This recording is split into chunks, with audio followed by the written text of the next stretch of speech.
This podcast is for entertainment purposes only and does not substitute for professional medical advice. Please seek a medical professional or healthcare provider if you're seeking any medical advice, diagnosis, or treatment. Thanks, everyone.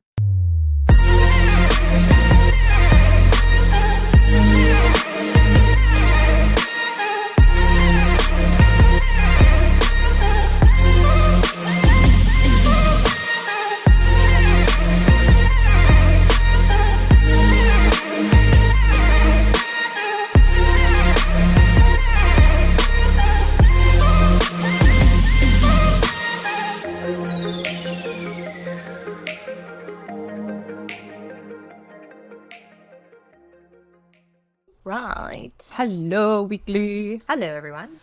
And today we're going to be talking about, how do you call this? How would I say Urticaria. this? It was suggested to us on Threads by some Threads followers. So like we had said, and we've told you guys a million times, throughout any social media, in this case it was Threads, but anywhere in Instagram, Facebook, I don't know, name it, Twitter. We're doing pretty good on Twitter these days, by the way. Yeah, I know. Yeah, like I was like, We got a shout out randomly from Jack in the Box, and we were like, what?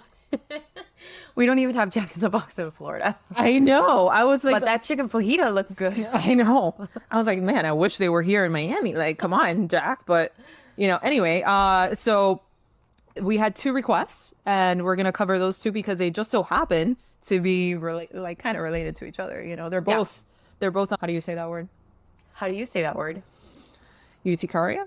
Urticaria? Urticaria. Urticaria. I would have never landed there. Or, you could just say in Never Spanish, like, urticaria. Urticaria. Yeah. So we're here to cover it because Urticaria, so just a lot of itchy. Itchy. we've told you guys, that to send us in suggestions or whatever it is that you guys want us to cover, and we are sticking to our word. I honestly knew very little about this. I didn't know it was as extensive. And didn't you say that you kind of had something? I have like exercise-induced urticaria. We're gonna talk about it. Yeah, I know. No shit. Yeah, I have that. It's really annoying and it's really frustrating and it goes away, but it's so, the feeling of urticaria Yeah? is so uncomfortable. Oh, It's almost a little bit anxiety provoking. really? Yeah, because you just feel it coming on and I think it's just a lot of histamine that's being released. Yeah. Anyways, we'll talk about that. But Yeah. Julie is 2 Celsius in. Yeah. I'm a coffee and a Celsius in. Yeah. Well, we started real early, which for me, that's something. Julie's so nice to me.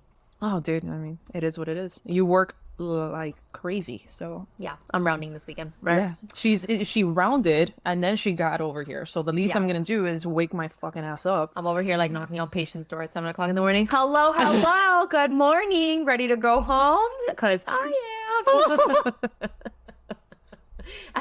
The mom is breastfeeding. Dad is disheveled. Yeah. Like, all the dads are, everyone has bloodshot eyes. I love And how I'm over here crispy, just yeah. 7 o'clock in the morning. Let's go. We gotta get discharges. Quick, jump.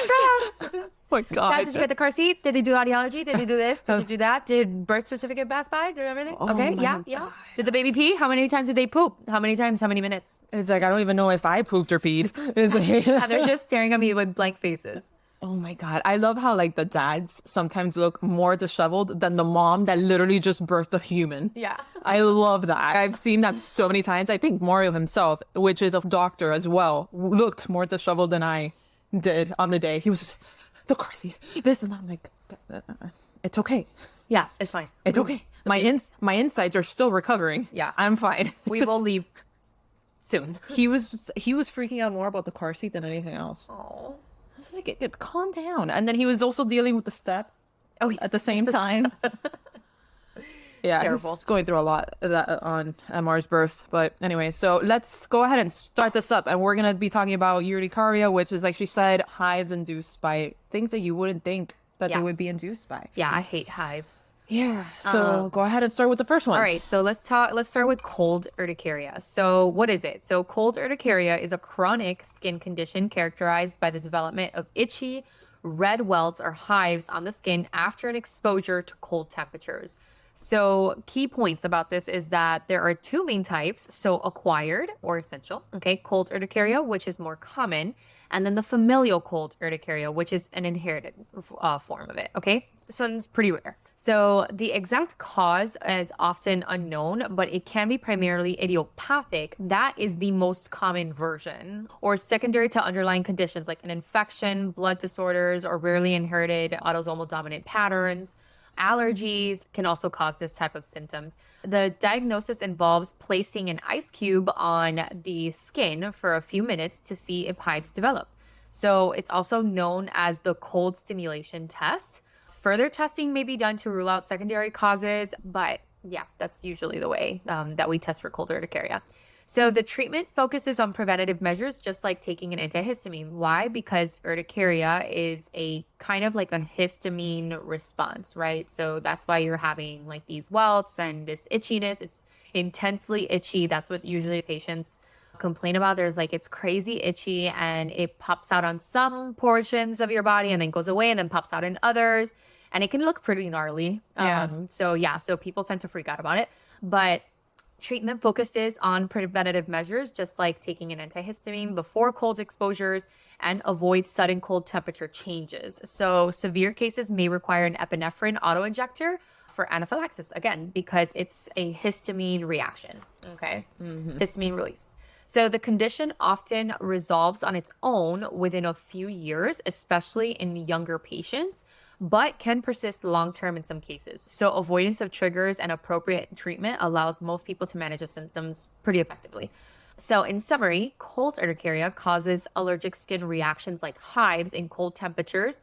And truly, we don't really know why that underlying mechanism, like we don't know that mechanism, but it can usually be well controlled with allergy meds. So like a Zyrtec or a loratadine or Claritin, all of that. You can also see a dermatologist. You can see an allergist. I mean, I mainly take care of children. I'm sorry, let me just rephrase that. I only take care of children, but sometimes I treat my friends and adults and stuff. That's what ends up happening. I mean, yeah, but usually you should be going to an allergist or at least a dermatologist, because sometimes they do kind of play around with medications because they obviously, like, that's what they do. Yeah.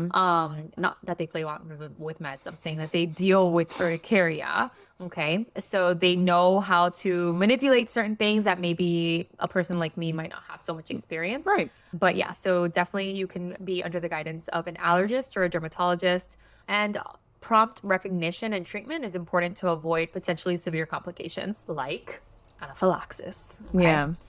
So you want to talk about the symptoms? Sure.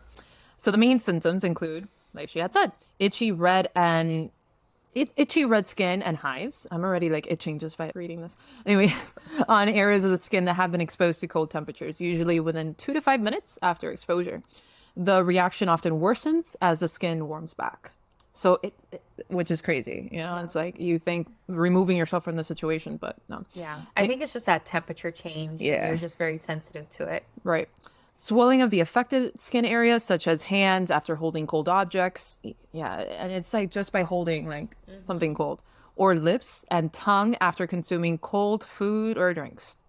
In some cases, a whole body response can occur, especially after swimming in cold water, which may include fainting, swelling, racing heartbeats, and shock. So don't do cold plunges if you have this. Yeah. Other possible symptoms are headache, lightheadedness, I cannot talk right now, or a burning sensation in the skin after cold exposure. With familial cold urticaria, urticaria, which is very rare. Symptoms like painful rashes and flu-like symptoms may occur 24 to 48 hours after cold exposure and last longer. Severity of symptoms vary between individuals, ranging from mild localized hives to severe anaphylactic reactions with difficulty breathing and loss of consciousness in extreme cases. So in summary, this is most commonly presents in red, itchy skin and hives rapidly after exposure to the cold, but symptoms can vary significantly in location, you know, in your body, or severity and time, of course, depending on the type and individual factors involved. Of course, the faster you treat this, the better, and potentially like avoiding it to become something severe. And how can it be prevented? Yeah. So a lot of the times you don't really know, like, you know, the cause that's going to happen, like the cause of your urticaria, but it doesn't mean that it's going to happen. So I feel like it's really hard to prevent, but people that have chronic, okay, so chronic urticaria, like they know it's going to happen. It always happens and never fails. But basically there are a few strategies that may help prevent or reduce the risk of cold urticaria reactions. So one, avoid it, right? So avoid that cold exposure or like water, food, or drinks. Wear warm protective clothing like jackets, hats, gloves in cold weather. Avoid swimming in cold water. Test the water's temperature before just like completely jumping in. Yeah. And then drink room temperature beverages without ice. Skip cold foods like ice cream, frozen. Wow, that's just like a sad life. All right. That's very sad. Oh my goodness. That's terrible. So take an over-the-counter antihistamine. This is the way to go. Yeah. Okay. Just if you know that you're going to do something that's going Yeah. to cause it, just take the Zyrtec. Exactly. And I mean, there's people that take these like 3 to 4 times a day. damn. Yeah. I didn't know that. Yeah, you can. It's not recommended, Right. but for people that have like really chronic urticaria, Yeah. then they do sometimes. Well, I could only imagine people with this, that they live up in the north and it's like dead of winter. You have to. No. Like, what else are you going to do? Move to the Caribbean. Yeah. I mean, if you have this, might as well. Yeah. So take over-the-counter antihistamines, medications before anticipated cold exposure, as recommended by your doctor, obviously. But this can help prevent or minimize that histamine release symptoms. So it might not like completely take care of it, but it'll definitely not be so severe. But carry an EpiPen. Honestly, thank God, I've never had to prescribe an EpiPen for urticaria before. It's usually not so intense, but if you are that person that experiences a crazy swelling, then yeah, you should carry an EpiPen with you. Absolutely. Especially if you're having like those symptoms of like a severe allergic reaction. So avoid other potential triggers like stress, anxiety, exercise, sunlight. Yeah, just live like a little mole rat, like in a cave. No, totally doable. Hence why I take the meds. And don't you dare, you live like a little mole rat, don't you dare take some ice cream with you in that little cave. To make you feel better about your loneliness. Yeah, Like, you will eat dirt and warm water. It's disgusting. oh, just take the Zyrtec. To avoid the allergen as much as possible, okay? Yeah. I think it's pretty rare for people to have anaphylactic reactions, okay? However, since the exact cause of cold urticaria is often unknown, there aren't any proven strategies to completely just prevent it, like for it to like never happen ever again. Yeah. So managing the condition relies heavily on avoiding the triggers and being prepared to treat the reaction if it does occur. So working closely with an allergist or a dermatologist is important to develop the individualized prevention and a plan so you know what to do when it does happen. Yeah. So can it be completely cured? No. No, we just said nope. Yeah, absolutely not. However, the symptoms can be well managed with appropriate treatment and preventative measures. So key points about long-term outlook and treatment of having this. So the condition sometimes resolves on its own within a few years, especially in younger patients, but it can persist long-term or even be lifelong in some cases. There are no proven strategies to prevent cold urticaria. Cold urticaria. Did I say it right? Okay. From occurring in the first place, since the exact cause is often unknown. Treatment focuses on controlling the symptoms and preventing severe reactions. This includes taking the antihistamines, just preventing everything, and then or carrying with you an EpiPen, just in case. If antihistamines are not effective, other medications like these biologics, I can Omalizumab? that may help. I know it's a biologic, but that's it. Xolair. Yeah. We talked about Xolair recently. Yeah, we did. May help some patients with severe symptoms. However, a small subgroup of patients may not respond to this biologic. Making lifestyle changes to avoid cold triggers along with proper medication allows most people with this to manage the condition effectively long term. However, it requires ongoing management rather than a permanent cure. So in summary, cold urticaria. Did I say it right? Urticaria? It's fine. Urticaria. You know what I mean by now, people. Cannot be completely cured. The prognosis is generally good with appropriate treatment and preventative strategies to minimize symptoms and prevent complications. You know, you could just say hives. Okay. Yes, whatever. Hives. Now, you told me that's now, when we're almost done with the cold one. Anyway, so yeah, working closely with an allergist or dermatologist is important. Yeah. So that was cold hives. Yeah. All right. So now we're going to talk about exercise-induced urticaria, which is what I had. And I remember when I first felt this, I was really, really, really young. So you don't have it anymore? No, I do. I still have it. Oh, yeah? But it usually happens when I stop exercising for a while. Okay. And then I get back into it. I jump Okay. back into it. But mostly not like with lifting weights. Like I have to actually be like circulating blood, you know, like sweating. Yeah, exactly. Okay. So like cardio, walking, running, anything like that definitely causes it. And then, but once I've been doing that consistently, it's almost like my body just It gets used like, to it, maybe. tolerates Yeah. it. Yeah, and I don't get that at all. And it builds a tolerance, maybe. Yeah, to it. exactly. Interesting. But a lot of people have it too. Have you ever had someone massage, like do a massage gun on you, and then you feel like some itchiness? Oh, I see what you mean. Yeah, like after like repeated like Yes, pressure. like Yeah. pressure. Yeah, and yeah, yeah. it's that. Okay. Oh. Yeah. So imagine that, but like all over your body. Ugh. Okay. And then if you scratch, your mark of scratching will be like 10 times worse because of that. And that's like a very clinical sign. You just brushed a person like with one of those wooden popsicle sticks. Yeah, yeah. And you can literally draw out their name and their name will pop up on their skin. Wow. So Yeah. it's like a very, very big time inflammation. Like it's a very pronounced it's a inflammation. histamine. Yeah. Exactly. It's like an allergic reaction. Wow. So, but anyways, and I remember when I was younger, I would have these symptoms and I remember I would go to my doctor and I was like, yeah, like this happens. And they were kind of just, yeah, I'm not sure. And this and that. And then when I was later, like in my mid-20s, I was talking to another doctor. I'm not sure. And I guess we were talking about, again, like the exercise-induced urticaria. And then he was like, oh yeah, that's like actually pretty common. You should take a Zyrtec before. And then I was like, huh. But what's weird is that I don't have the hives. Okay. I just have the intense itchiness. Really? Yeah, I just have the intense itchiness. So, And then if you scratch, you see them. oh yeah, yeah, yeah. Oh, Big okay, time. okay. So, man, I took the Zyrtec 30 minutes before, zero high or zero itching. Huh. Yeah, so classic. Yeah. Classic that. Yeah, yeah, yeah. That is so interesting. I remember when you first told me that, I'm like, what? It's just like, yeah, it's if you're allergic to exercising. It's so annoying. I'm sure it is. It's so annoying because you are trying to exercise and it happens, at least for me, it happens when you start getting back into right. that routine. So it's already hard to get back into a routine. And then you had this on top of it and you're just like, and again, it's like my whole entire body.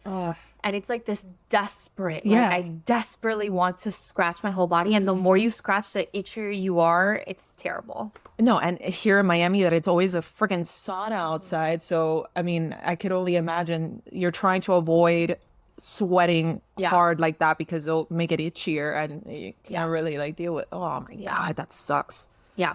All right. So exercise-induced hives. Yeah. So it's also known as exercise-induced urticaria. It's rare. I don't know if it's that rare, to be honest. I know I actually met a couple people that have the same situation. Maybe it's rare because a lot of people don't get like actually diagnosed with it. Maybe. Where hives or welts appear on the skin during or after physical activity. Again, maybe I don't have like a full exercise-induced urticaria because I don't get the hives. I think maybe once I got the hives, but usually it's just the intense itchiness. Okay. But key points about this condition is basically the exact cause is unknown, but it's thought to be triggered by the rise in body temperature. So that change in temperature when you're doing exercise. Yeah. And then the release of histamine during exercise. And so certain foods eaten before the exercise can also trigger some people. There are different subtypes, including cholinergic urticaria triggered by exercise, heat, or stress, presents with small hives and classic exercise-induced anaphylaxis, and larger hives in more severe symptoms. So I've actually had also stress-induced hives. No shit. Yes.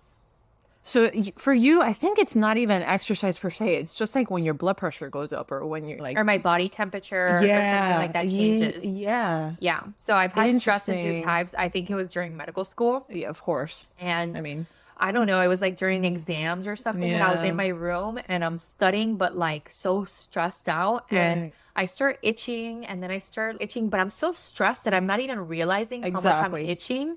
And then whatever, it was time for me to like go to class. And then I go to like put on my sweater and I have my mirror. Right. And just all my neck is just hives. And then I was like, oh my God. fudge. Yeah. Yeah. And I Interesting. remember at that point, I told myself, I'm like, wow, this is a real thing. Like people actually do get like Yeah. skin rashes from being stressed out. Damn. Yeah. So diagnosis is usually based on characteristic history, but exercise challenge test may be performed to reproduce symptoms.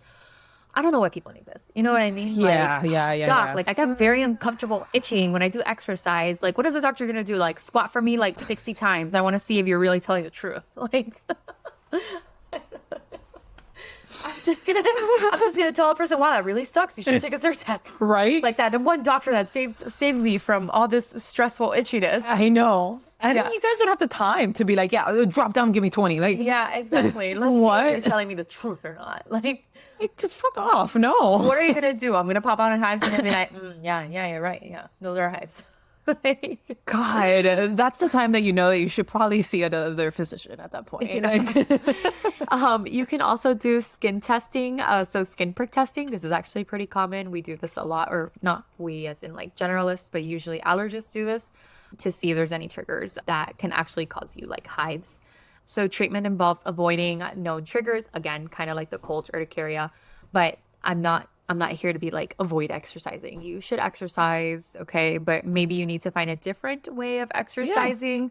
or take the Zyrtec. Yeah, exactly. Or take the Zyrtec, exactly. And then carrying an epinephrine auto injector for severe reactions. So EpiPen. yeah. Modifying the exercise routines to lower the intensity may also prevent the symptoms. So, you know, like, remember how I told you how, like, when I get this, like, it's almost this insanely uncomfortable Yeah.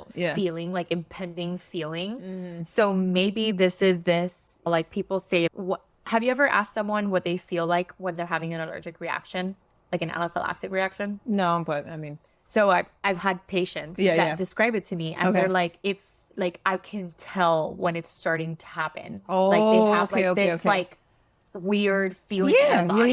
Yeah. And I'm almost like, man, I'm wondering if that's like the same thing I'm feeling. Probably. It's like the inflammation's rising in your body, and maybe or it's a way that something. you're There's a way of feeling it. Yeah. It's so weird. That's probably it. Oh God, no, I don't. I don't have that. It's super uncomfortable. I can imagine. Yeah. Oof, I could imagine. But yeah, so while symptoms can be controlled, there's no definitive cure, again. Avoidance of triggers is an appropriate treatment, and also modified physical activity. Yeah. So in But summary, don't like not stop. don't not stop. Exactly. I actually feel like that was worse for me. When I would stop, that's when I would feel it the most. Yeah, there you go. Yeah. So in summary, exercise-induced hives causes allergic skin reactions during physical activity due to unclear mechanisms involved in heat and histamine release. But prompt recognition, trigger avoidance, and medical treatment enables continued exercise for the most affected individuals. Yeah. All right. So some symptoms on these hives. So itchy, red skin, and hives that appear in red spots, blotches, bumps, or even welts on the skin during or after exercise. The hives can occur anywhere in the body. Flushing or redness in the skin, itching of the skin, and in more severe cases, the symptoms can progress to difficulty breathing or choking feelings, swelling of the face, tongue, hands. So full on like an anaphylactic shock at this point if you're going to go into the severe possible symptoms of this. Headache, lightheadedness, or even fainting. With cholinergic hives, a subtype of exercise-induced hives, the hives appear as smaller bumps, and then they're surrounded by redness. Symptoms typically occur a few minutes of starting exercise and resolve 30 to 60 minutes after stopping, but can occasionally last even longer than that. In summary, the hallmark symptoms are itchy skin, hives, and flushing triggered by physical activity, but more severe symptoms resembling anaphylaxis can happen in some individuals. So treat this quickly so you can figure out a way of managing this condition before it actually gets into a serious possible situation in your hands. You don't want that. Yeah. And like we said, it can be prevented, just not cured. Not cured, yeah, but exactly. same. It's the antihistamine. Yeah. So Claritin, Allegra, Zyrtec. Yeah. Avoid eating before exercises. Yeah. Honestly, who eats before exercising? You'd be surprised. There's some people out there. I don't know. But yeah, modifying your workouts. Okay. So maybe doing a little swimming. Yeah. Swimming. Don't do HIIT. Don't do high intensity. High intensity. Yeah, don't do CrossFit or anything like that. You're just a glutton for punishment at that point. Yeah, exactly. Wear loose, breathable clothing too. So tight-fitting clothes can trap the heat inside and also that friction. So that can also just like, Oh, that I'm sounds... just getting itchy I know. already. I don't have this and I feel itchy already just thinking about that. Oh, So opt for more like loose, like moisture wicking fabrics instead, and then stay hydrated. So proper hydration is important for everyone, but especially those with exercise-induced urticaria to help regulate the body's temperature. And then identify or avoid the triggers. So just keeping track of specific things that may cause that.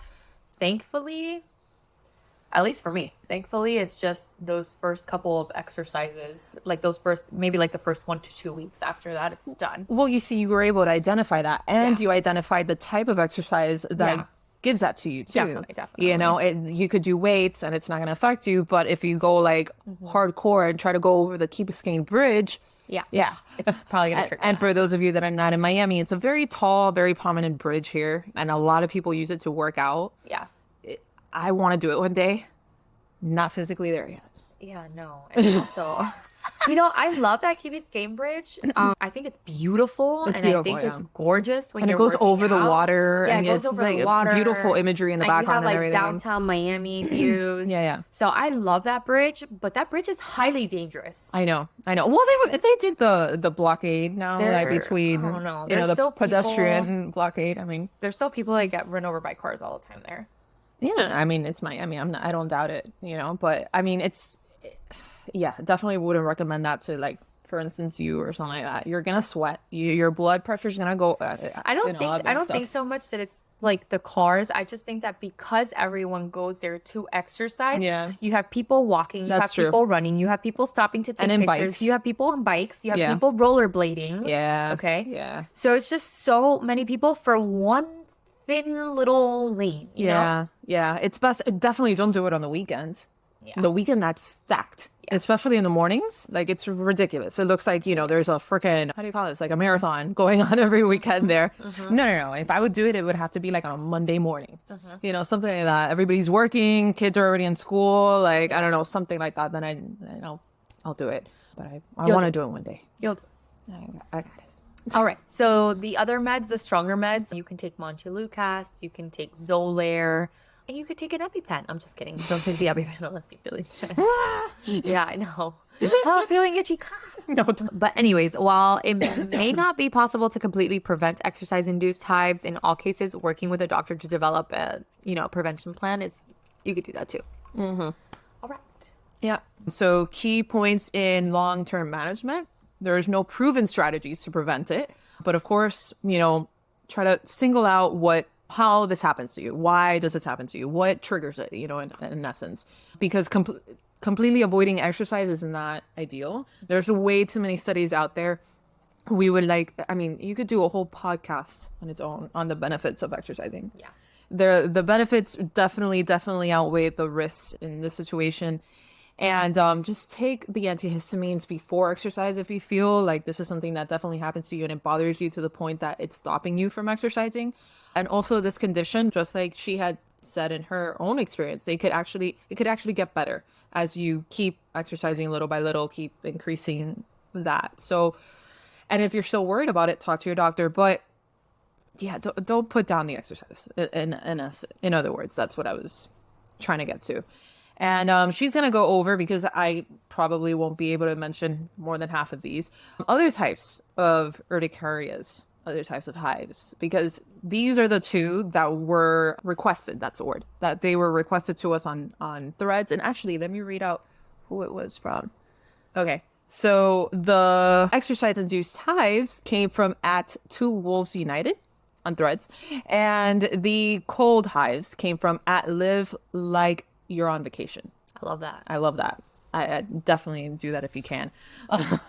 So we did the two that were specifically requested for us to do, but there are a bunch of other types of hives. So she's going to go ahead and mention a few of them, at least some more common other ones out there. Yeah. So physical urticaria, so hives triggered by the physical stimulus so here are some of them. So dermographism, that's actually what I was explaining, the okay, the like scratching your skin and then it welts up. That's we call that dermatographia or whatever. Okay. You do that test to see if it's positive or not. Okay. It's basically caused by rubbing or scratching the pressure of the skin, and then you kind of get welts from it. Okay. So cold urticaria, like we just talked, so triggered exposure to cold. Heat urticaria, triggered by heat. Solar urticaria, so triggered by UV exposure or My sunlight. mom has that. That's crazy. Yeah. If we go to the beach, she could only do maybe like when we go to the beach for like, you know, a whole week or whatever, she can only go in the mornings and maybe like at sunset. She has to avoid the hardcore exposure, and it will not fail after 3 days. After the third day, she will have it even if she avoided it as much. She'll like it, and it's like hives all over. Oh my God. Que pica All over. Yeah. terrible. So pressure urticaria, so triggered by sustained pressure on the skin. Vibratory urticaria, so triggered by vibrations. That's what I was telling you, like when you have the massage done. Yeah. I always get that one. Cholinergic urticaria, so hives triggered by increase in body temperature, such as from exercise, hot baths, or emotional stress. Maybe that's what you have. No, I definitely had that. That was like true. I saw it physical, physical signs. Like at least Yeah. like my exercise one, I don't really see. I have a positive dermatographic test. Right. But I don't. Sorry, guys, that was a. Oh, look, another thumbs up. I don't have hives, but that day that I had that stress one, I did. You did. Like you could see the hives. Interesting. Contact urticaria, so hives that develop after direct contact with a certain substance. So that could be latex, foods, or cosmetics. So that's like the people that have a latex allergy or whatever. Yes. That's what it is, right? There's actually people that have aquagenic urticaria. So this is super rare. Okay. I saw this like on a news article Yeah, but a there's long people time that ago. have that. Yeah, it's triggered by Crazy. contact with water. Wow. Yeah, and I have seen this be worse when it's cold water. So maybe it does have to do a little bit with that change Right. in temperature. Right. And then exercise-induced urticaria, anaphylaxis, so hives and potentially severe allergic reactions triggered by physical activity. So some conditions that were previously classified as urticaria pigmentosa or mastocytosis and urticarial vasculitis are no longer considered true hives since they have different underlying mechanisms. So sometimes you can get like urticarial like vasculitis from like other things like physical activities and stuff. So yeah. But in summary, while acute and chronic spontaneous hives are the most common, there are many potential triggers of urticaria, especially physical stimuli that define rare subtypes and conditions. Identifying the specific trigger, if present, is key to managing it and also recognizing it. Yeah. So yeah, that was it. So just like you guys saw here, if you want to recommend anything, let us know. We will definitely put it at the top of our list because we do have an extensive, ever-growing list of topics to cover. But as soon as you guys recommend something or request, that's the word, request something, we bring it up to the top and we cover it as soon as we can. And if you guys want us to mention you, like I just did right now in this episode, we definitely will. And if you don't, then just let me know and we won't. But yeah, you could either comment it, DM it, email it, funnymedicine305@gmail.com, however you prefer. And yeah, I hope you guys liked this episode. Check out our Patreon if you haven't. You get the video a full week in advance of these episodes if you're a Patreon subscriber, and you also get a full additional extra episode every week if you're a Patreon subscriber as well. And since we're hidden behind the paywall, we're a little more loose, a little more giggly, a little more things. Yeah. Anyway, so check us out there. That's patreon.com/Funny Medicine Podcast. And we'll see you on the next one. Bye, guys. Bye. Like, comment, review us on all streaming platforms, Spotify, Apple Music, Amazon Music, etc. Check us out on Instagram and TikTok at Funny Medicine Podcast. Our Gmail is at funnymedicine305@gmail.com. And remember, we are not diagnosing you. Definitely not. Just funny stuff. See you later, guys.